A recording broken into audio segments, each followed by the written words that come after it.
Assalamualaikum bosku, welcome to my channel. Sebelum menonton jangan lupa subscribe, nyalakan dulu loncengnya, dan jangan lupa like dan komen. Dan jangan lupa ambil posisi rebahan kalian. Untuk kalian selamat menyaksikan. Di Sekte Heng Yue Puncak Giok hutan bambu kecil, Chu Xuan Er dan Chu Ling Er berdiri di depan kuburan kecil dan membelai batu nisan dengan lembut.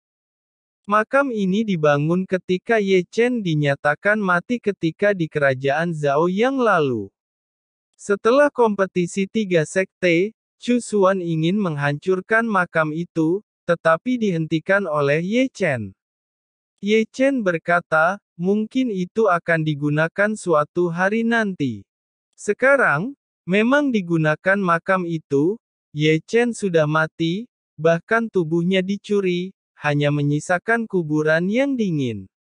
Aku akan mencari tubuh Ye Chen dan Xian. Chu Ling Er menangis, terlihat sangat cantik, mata indah Chu Xuan Er juga membengkak dengan air mata, yang mengembun menjadi es di bawah sinar bulan. Chu Xuan berkata, kamu mencari Chu Selatan, aku akan pergi ke Chu Utara, bahkan jika belum menemukan tubuhnya sampai ujung dunia pun, aku akan mencarinya sampai menemukannya. Di luar angkasa, Ye Chen membuka matanya perlahan.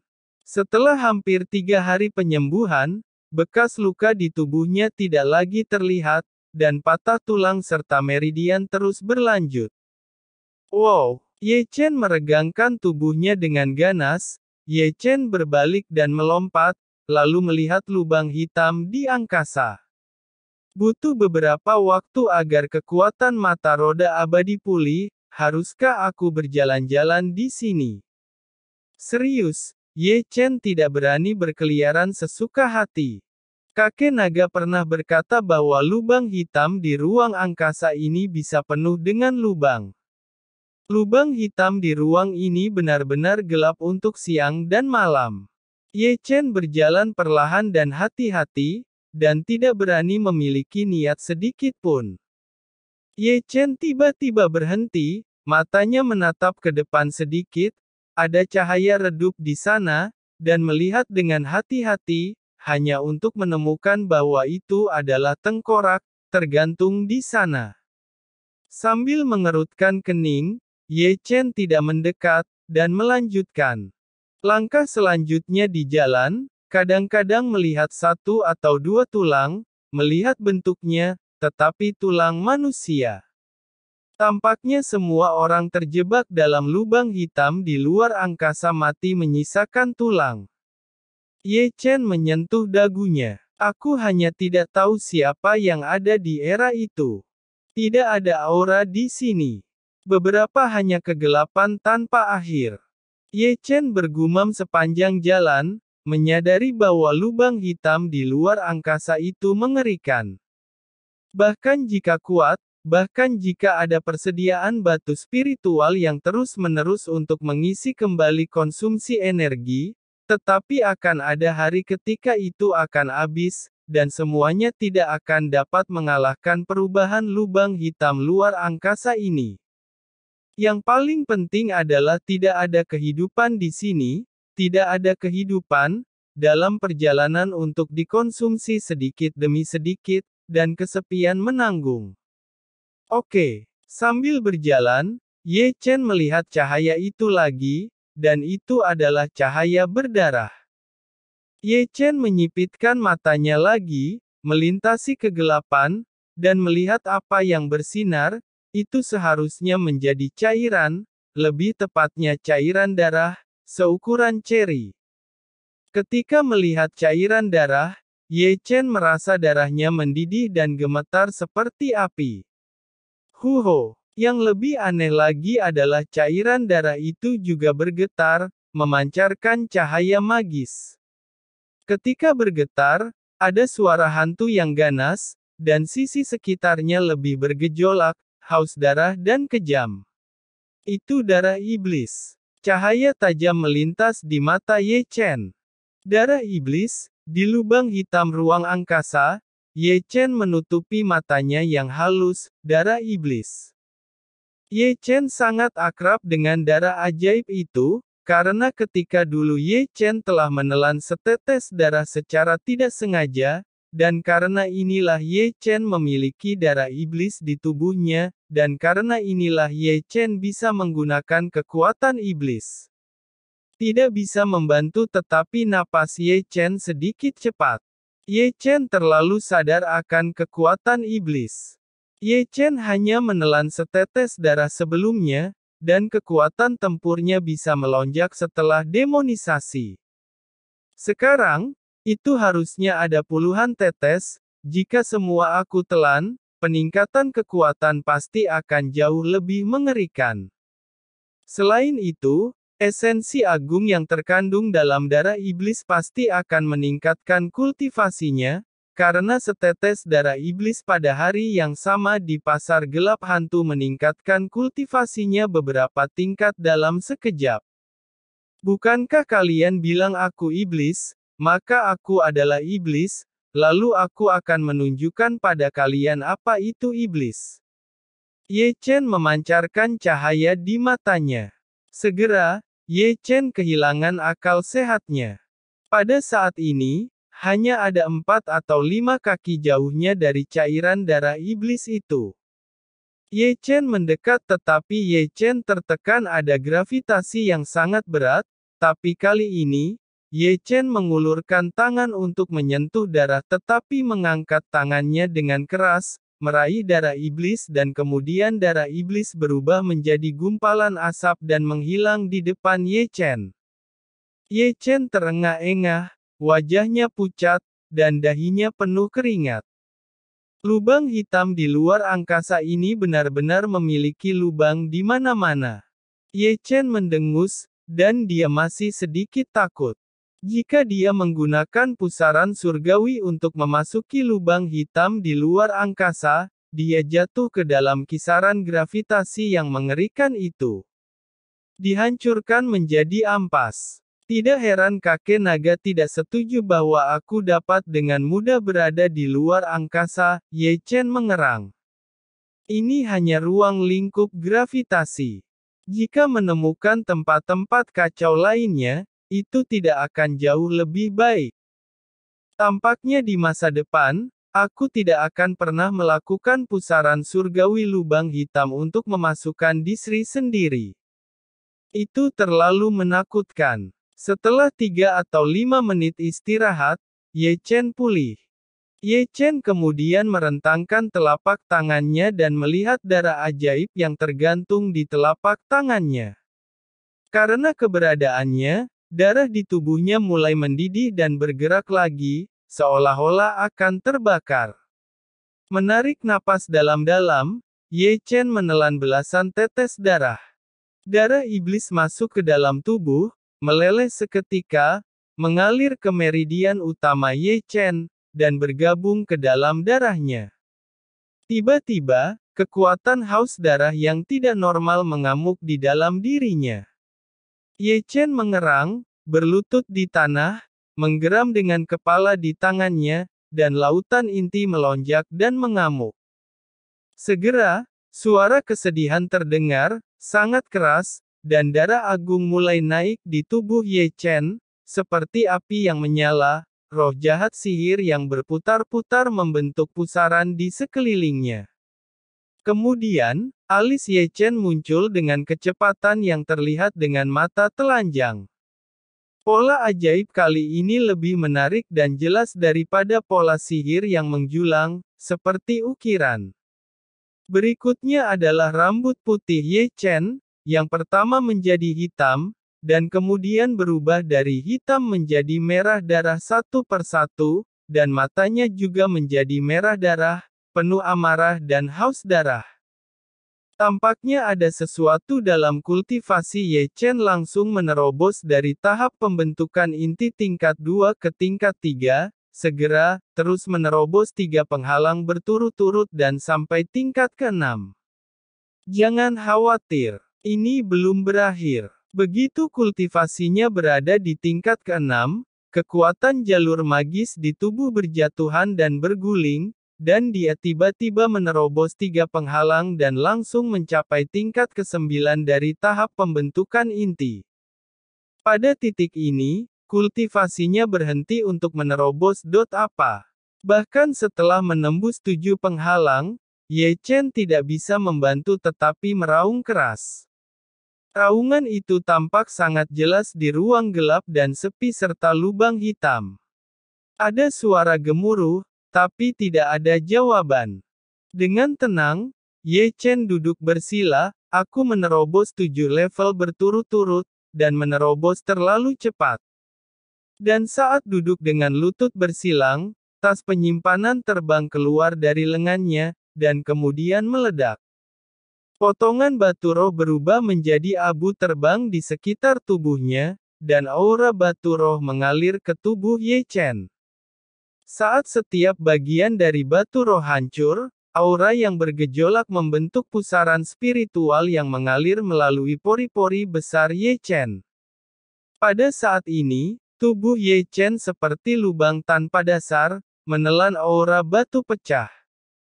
Namun, karena perlu untuk mengkonsolidasikan kultivasi, kali ini Ye Chen benar-benar beruntung karena dar iblis. Aura iblis yang mengelilingi sisi Ye Chen berkumpul di tubuhnya. Rambut panjangnya juga memudar dari warna merah darah dan berubah menjadi hitam, karena telah menerobos menjadi tahap pembentukan inti tingkat 9, dan umurnya juga meningkat pesat. Masalah usia tidak lagi menjadi masalah untuk saat ini ketika mengeluarkan jurus terlarang mata roda abadi. Di keluarga Wu Tian. Di aula, Chu Xuan berdiri di sana dengan tenang, dengan tampilan penuh kesedihan. Chu Xuan berkata, maaf senior Wu Tian, karena tidak bisa melindungi tubuh fisiknya, yakinlah, tidak peduli walau sampai ke ujung dunia, aku pasti akan tetap menemukannya. Di aula, suara Wu Tian Xuanzhen serak, matanya penuh kesedihan penuh air mata, seolah terluka. Saya akan datang lagi. Chu Xuan berbalik sedikit dan berjalan keluar dari aula seperti embusan angin. Begitu Ye Chen duduk, itu sudah 9 hari. Tidak ada batu roh tersisa di tas penyimpanan, dan bahkan pil dikonsumsi banyak. Untungnya, dengan bantuan jutaan batu roh dan banyak pil, kultivasinya telah sepenuhnya terkonsolidasi di tahap pembentukan inti tingkat 9. Kemajuan ini terlalu cepat. Ye Chen membuka matanya, dan 2 tembakan tertegun ditembakkan secara substansial. Sekarang, matanya menjadi sedikit berbeda. Meskipun dia lebih terkendali, dia terkadang memancarkan cahaya magis, terkadang menunjukkan ekspresi kekerasan dan haus darah, merasa bahwa semuanya tidak stabil. Ye Chen meregangkan tubuhnya dengan keras, lalu dia berguling dan melompat, merasakan kekuatan agung di tubuhnya, dan sudut mulutnya melompat dengan senyum ceria. Kekuatan mata roda abadi sudah pulih, saatnya pergi. Menarik napas dalam-dalam, Ye Chen melihat sekeliling ke dunia yang gelap ini, tetapi dia tidak berencana untuk terlibat, karena terlalu berbahaya di sini. Segera, dia mengeluarkan belati dan menarik rambut hitamnya. Saudari Xiao Xiang, aku ingin menirumu. Saat dia berkata, Ye Chen memegang belati dan mendekati dahi kirinya. Ye Chen mengukir nama di kepalanya dengan tulisan Yin Ziping, Ge King, Sekte Zhengyang, Sekte Qingyun, Keluarga Qi, Keluarga Wang, Lingzhen Tongxuan. Nama ini akan membuatku ingat bahwa aku menanggung kebencian, ukiran Ye Chen sangat lambat. Setiap kali dia menebas, darah akan mengalir di wajahnya, tetapi ekspresinya tenang dari awal hingga akhir. Itu adalah kata kebencian, dan itu tampak mengejutkan. Ye Chen memang meniru Xiao Xiang, tidak sampai kematian Xian bahwa itu dia benar-benar memahami keadaan pikiran Xiao Xiang yang dilecehkan Yin Ziping. Itu adalah kebencian. Agar tidak lupa, untuk selalu mengingat, hari ini, Ye Chen juga memiliki keadaan pikiran seperti itu. Kata balas dendam ini akan membuatnya ingat bahwa Ye Chen membawa kebencian yang mendalam terhadap darah dan laut, dan keluar dari lubang hitam luar angkasa ini, Ye Chen akan melihat jalan penuh dengan darah dan tulang.